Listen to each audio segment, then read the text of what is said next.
fish are you least likely to kill? Hi guys, and welcome to Heidi's Fish Tank. I wanted to do a video today for beginners. Some of my most popular videos are like top 5 fish for beginners, top 5 saltwater fish for beginners, and I wanted to talk a little bit about what fish are best if you have hard water.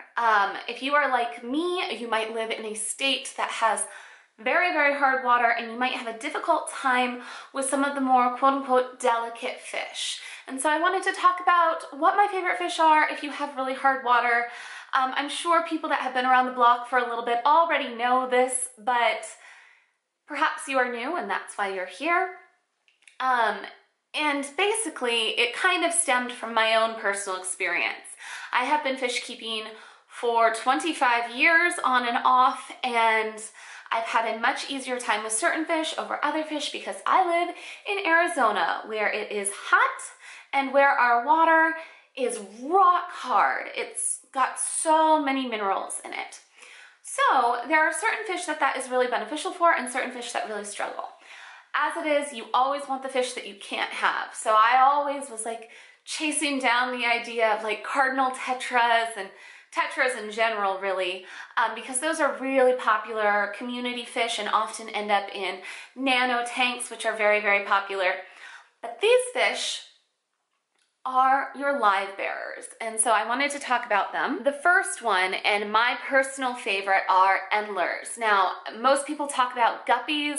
Guppies are awesome, but I like endlers. They're a little bit smaller than guppies. I talked about them in my favorite nanofish video, and they're just super cool looking fish.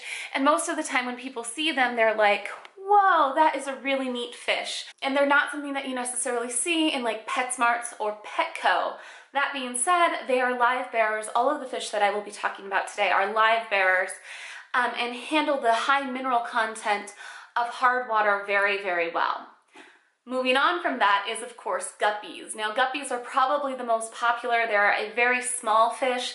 Most people, when they start out with like a 10-gallon community tank, and guppies are really kind of perfect for that because you can get a lot of various color and a lot of different variations, and they're kind of fun too. So they're very affordable, very easy to get a hold of. They breed really easily, so if you want to breed, all of these fish actually breed really, really easily.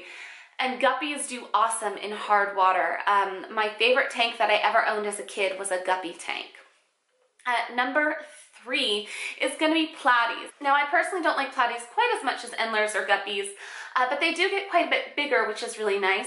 There's a huge variation in them, which helps a lot, and they're kind of cool little fish. They're very hardy. I've had a couple really bad tank crash experiences. Once I did a water change and forgot to turn the filter back on, and basically everything died out in the tank except for the platies. So they're really, really cool. And another awesome thing about platies is that platies typically are an okay tank mate with something like a betta, which was what got me into platies in the first place.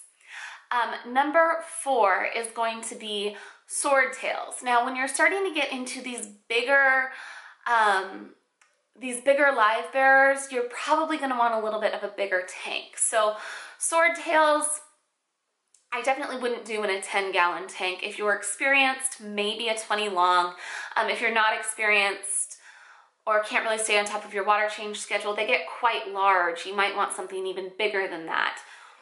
All of these fish, by the way, if you have females in your tank, they will breed. Even if you only have females in your tank, if those females have ever been exposed to a male ever, they hold on to the semen or milt or whatever you want to call it forever, and can, even months after not seeing a male, can continue to have babies. So that is just something to kind of keep in mind and be prepared for. One way around that is to only buy males, and with things like endlers and guppies, the males tend to look prettier anyways, so if you don't want a prolific amount of fish in your tank, that's something to keep in mind. I personally don't mind if they breed in my tank. It's kind of a cool little project. In fact, right now I've got a tank filled with all different kinds of live bearers, and several of them are pregnant at the moment. But swordtails are super cool. I really like the koi swordtails. The leertail swordtails are really, really awesome. because they've got that long tail. And then the last one that I wanted to talk about was mollies. Now, when I was a kid, I was really scared of mollies.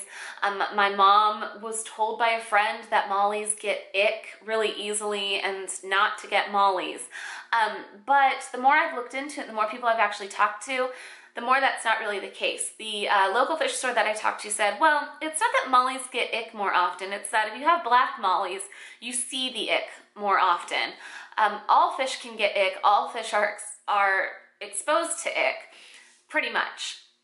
Mollies get quite large. So again, you want to have a bigger tank and be staying on top of water change schedules. I wouldn't put mollies in a nano tank. Another cool thing about mollies, and that I'm really excited about, is that mollies are like true euryhaline fish. So they can live in fresh water, they can live in brackish water, and they can live all the way into salt water. Some euryhaline fish, like say a bumblebee goby, which is not a good starter fish, by the way, but something like say a bumblebee goby or a figure eight puffer, that kind of thing, only really thrive in brackish water. Whereas mollies, if they have enough minerals, they really can live in fresh water. All of these live bearers that I've listed, though, might benefit from a little aquarium salt, which is different from marine salt. All of them, to my knowledge, also can live in a brackish environment. And if you're sitting here and you're saying, Heidi, I don't know what brackish means, it's where, in the wild, it would be where fresh water meets the ocean in like a riverway or something like that. So you have some level of salt in the water. That being said, mollies probably would do a little bit better if you had them in brackish or salt water, but they can do okay in fresh water depending on where you got them, especially if you've really hard fresh water. The cool thing about all of these fish is that they eat algae, but mollies in particular eat it a lot more, I have noticed. And I definitely am going to be, I have a pregnant molly right now. I'm going to be taking some of the fry when she's born or when she gives birth and putting them in my saltwater tank, because it's very hard to find algae eating saltwater fish. And we'll see how that experiment goes a little bit. But there's so many varieties of all of these fish, and what's cool is that they can crossbreed with each other, some of them, not all of them. And you can get some like platy swordtail fry that have really beautiful platy colors and a really cool sword tail. Or you can get Endler guppy fry. You know, like there's some cool crossbreeding that can go on, which is really, really fun. And you can just end up with a very active, very colorful tank, and it's mostly peaceful. So if you're looking for fish for hard water, I would really recommend any of the live bearers. There are other live bearers out there too, but these are the most common that you're gonna see in fish stores, and ones that I've had the most success with in the past, and that everyone I know that's had them has just loved. Anyways, I hope that you guys found this video helpful. If you did, what should they do, Roslyn? Thumbs up. If you want to see more of us, I have been posting on our daily vlogging channel, which is Said and Kimpact, where you can see my beautiful little kids, which I'll link right there, or you can subscribe to this channel right there. And don't forget to check out these two videos if you haven't seen them. Thanks for watching.